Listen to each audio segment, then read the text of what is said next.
வணக்கம். இன்றைய மாவட்ட செய்திகள்.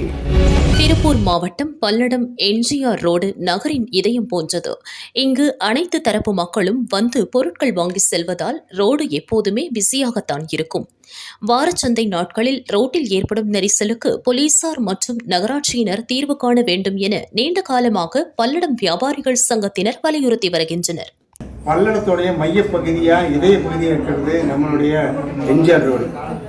25 வருடங்களுக்கு முன்பாக விரிவாக்கம் செய்யப்பட்ட அந்த ரோட்டில் இன்னைக்கு இப்போ அந்த குறிப்பாக ஞாயிறு திங்கட்கிழமை கடுமையான போக்குவரத்து ஏற்படுது. எப்படி போக்குவரத்து ஏற்படுதுன்னு கேட்டோம்னா, வெளியூர்லேருந்து வர்ற வண்டிகள், குறிப்பாக பழங்கள், துணிமணிகள், இந்த மாதிரி வண்டிகளை கொண்டு வந்து இரண்டு பக்கமே எம்ஜிஆர் ரோட்டாலையும் இரண்டு பக்கமே நிறுத்திட்டு அவங்க பாட்டு வியாபாரம் பண்ணிடுறாங்க. காலையில் ஒரு 10 மணிக்கு வந்துட்டு அவங்க இதில் எல்லாம் கொடுமையான விஷயம்னு கேட்டோம்னா, அந்த மைக்கு வச்சிடுறாங்க.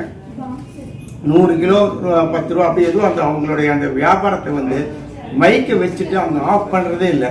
போய் நாங்களே ஏதாவது போய் சொன்ன போனால் வியாபார கடை முன்னாடி பாதிக்குதுங்கன்னு சொன்ன போனால் வீண் பிரச்சனை உருவாகுது. இதுக்கு தீர்வு நாங்கள் என்ன கேட்கறோம்னா, காவல்துறை கிட்டையும் நகராட்சி கிட்டையுமே ஒரு திங்கட்கிழமை ஒரு 3-4 திங்கட்கிழமைக்கு காவல்துறையிலிருந்து ஒரு 2 காவல் அதிகாரிகள், நகராட்சியிலிருந்து ஊழியர்கள் அல்லது யாராவது வந்து இருந்து சரி பண்ணி கொடுங்கன்னு கேட்குறேன். ஏன்னு கேட்டால் அந்த அன்னைக்கு சந்தை 2 வீலர் கார் வந்து எங்கே நிறுத்துன்னு தெரிய மாட்டேங்குதுங்க. 4 வீலர் இந்த பக்கம் வருது, அந்த பக்கம் வருது. இதை சொன்னோம்னா என்ன பண்ணிடுறாங்கன்னு ஒரு சொல்லிடுறாங்க. ஒன்றா அந்த பக்கம் வந்து அந்த பேரிகார்டு வச்சு அடைச்சிடுறாங்க, இல்லை இந்த பக்கம் வந்து பேரிகார்டு அடைச்சி வச்சிடுறாங்க. இது அது தீர்வு அல்ல. எங்களுக்கு வியாபாரிக்கு ஜனங்களும் பொருள் உள்ள வந்தா தான் எங்களுடைய வியாபாரிகளுக்கு வந்து வியாபாரம் இருக்கு. ஆனா இதை சொன்னோம்னா டக்குன்னு அவங்க என்ன பண்ணா 2 பக்கம் பேரிகார்டு வச்சு அடைச்சிடுறாங்க. அது தீர்வு அல்லங்கிறது எங்க வியாபாரிகளுடைய ஒரு தீர்க்கமான எண்ணம்.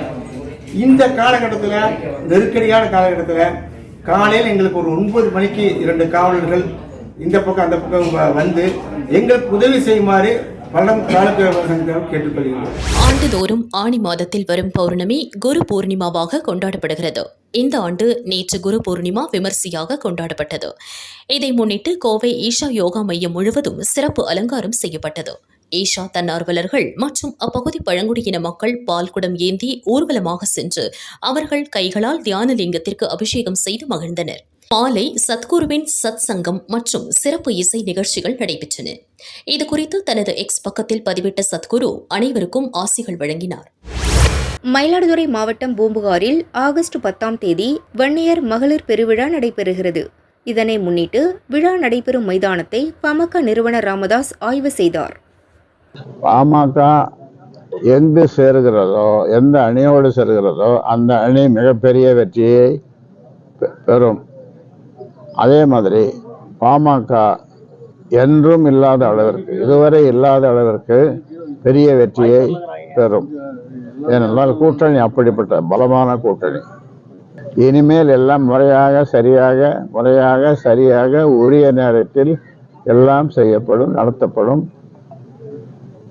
உங்கள் சந்தேகங்கள் போக்கப்படும். குழப்பமே இல்லை. குழப்பம் உங்களுக்கு இப்பதான் இருக்குது.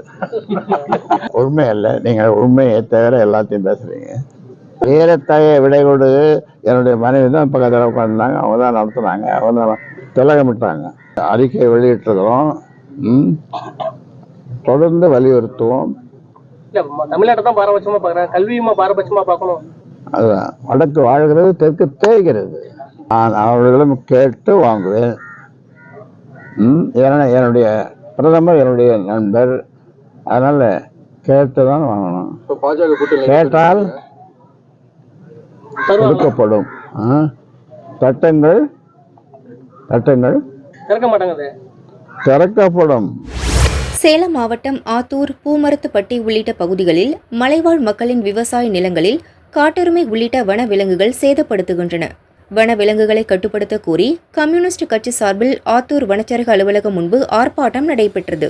வன விலங்குகள் வராமல் இருக்க விவசாய நிலங்களில் கற்களை அடுக்கி வைக்க மலைவாழ் மக்களிடம் 50,000 ரூபாய் லஞ்சம் கேட்பதாக குற்றம் சாட்டினர்.